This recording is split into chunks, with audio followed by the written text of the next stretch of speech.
Well, you know, it's not only a red herring. I think a lot of scholars would be horrified by my suggesting that maybe Jesus did speak Greek, or at least we should consider it. But the importance of this is that when one looks at the Christian church in the world, the Greek Orthodox Church believes Jesus spoke Greek. So first of all, if we want to understand the Orthodox, we've got to think in that way. Secondly, it's important to realize that throughout most of Christian history, Christians did think that Jesus had spoken Greek. It was only at the beginning of the late 18th century, the end of the late 18th century, beginning of the 19th century, that you get Herder suggesting that Jesus spoke Aramaic. And then scholars take this up, and immediately they take up the idea that Jesus spoke Aramaic and not Greek. You get into a problem of the Synoptic Gospels.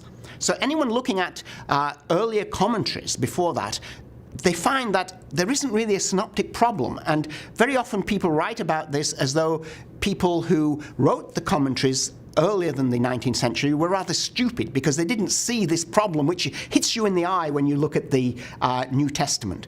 There are these common passages between all of the Gospels. How do you explain them?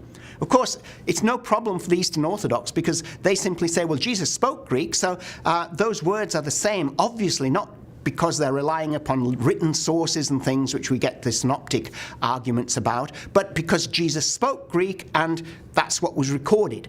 The source was not some sort of document, it was actually Jesus himself, and they're recording his words. So I think this is something which is really sort of being provocative. It's worth thinking about.